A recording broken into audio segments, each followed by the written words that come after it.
What's going on YouTube? I'm Ryan, aka Pony, aka Mr. Steal Your Small Shield, and despite that Fortnite pun joke, this is a 2K20 video. It's hot, it's dropping. I've been spending a lot of time, messing around in Excel and looking at all of the different ways that you can build your player. And I might make this a little bit of a mini series because I'm just going to focus on badges. Um, to get the most badges this time around.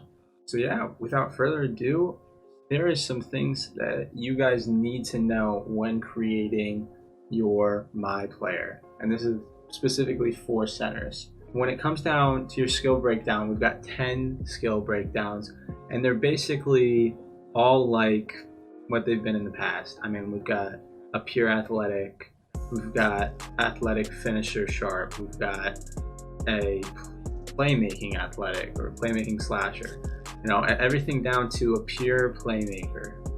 And it seems like a lot of these builds are trash, but 2K has actually gone and done their due diligence for once and has balanced this pretty evenly. Before I go on, I'm not giving you a god build here.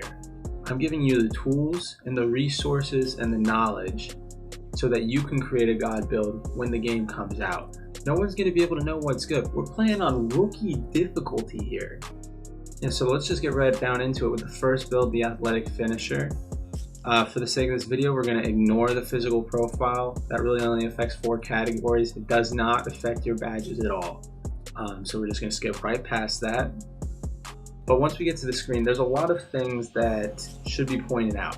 First of all, every single build between the 10 that they give you from the skill breakdowns have a different amount of attribute upgrades, and we'll just call that your budget.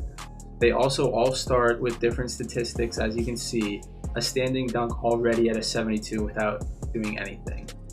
And then on the side, you can see the badges move. So what I did was I went in and I looked at all of the minimum statistics for every build. So I took all of that, and here's that picture right here on the screen for you to look at. You can really easily compare between what 3-point shot you could not upgrade or what 3-point shot, if you didn't upgrade it, how bad would it really be?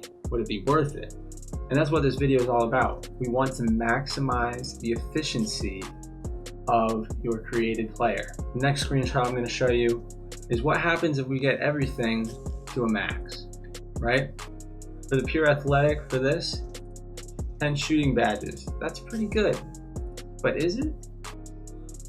We've got those maximum statistics laid out here, and also the total points if you were able to get there, which build would be the best, like overall wise. And if you want to keep looking at this at any time, just pause the video. There's a lot of great information on there across the 10 builds. So the next thing I did, we only have a certain amount of budget. So what is the amount per category, per statistic, that we have available to upgrade, or that we have to upgrade to meet a maximum? And you can see that labeled across the board there. It's really noticeable in this game. They put a lot of emphasis on upgrading your defensive rebounding. You have to spend a lot of your budget to get those badges for a few of your builds. There's some that are better than others.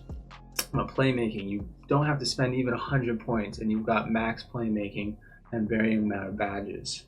Speaking of badges, with the athletic finisher, there's a possibility, if you had an unlimited budget, to get 75 badges. Is adding up the maximum from finishing, from shooting, from playmaking, from defense and rebounding. But because we're on this limited budget, I created a formula on Excel to maximize the amount of badges per player. So for the athletic finisher, we've got a potential to get 75 badges if we had an unlimited amount of budget. We upgraded everything across the board in finishing, shooting, playmaking. That's how many badges we could potentially get. But with the budget itself, there's a lot of different ways that you have to work around these constraints. Luckily, I was able to find a way to reach the maximum amount of badges per each of the 10 builds. So let me show that screenshot for you right now. Across the board, from every one of the 10 different builds, just looking at the skill breakdown, the maximum amount of badges that you can get.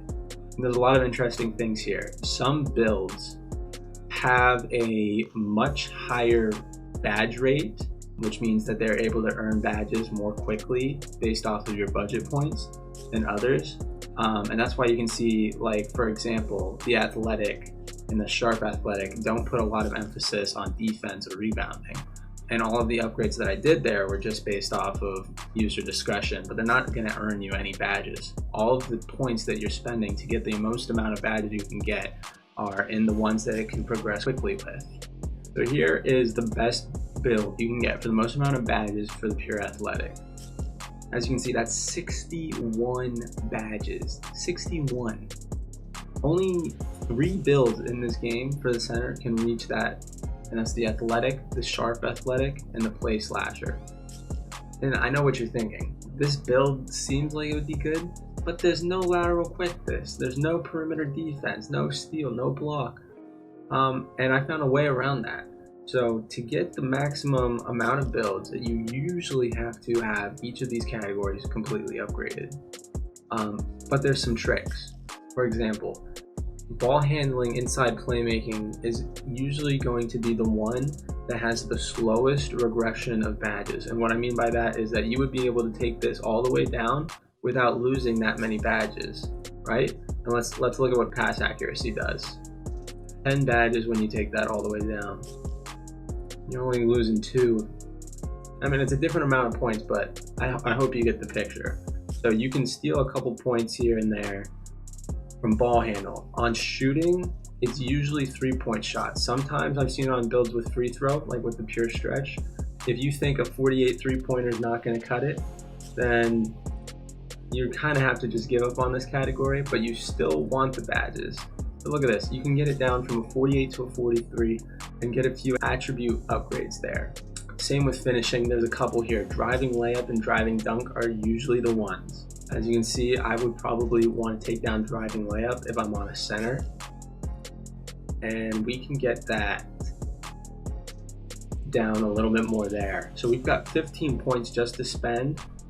And look at that, already maximizing our lateral quickness with the same amount of badges. So I just want to stress that there's a lot of variability here, and there's a few statistics for each category where you can steal points here and there and make up for those flaws in the builds while still getting the best badges.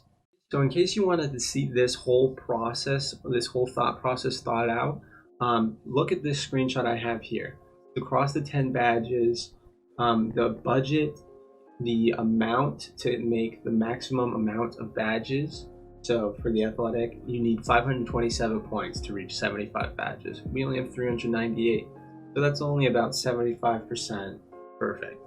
And then across the board, you can see that the pure playmaker is actually the worst in this category for using it efficiently.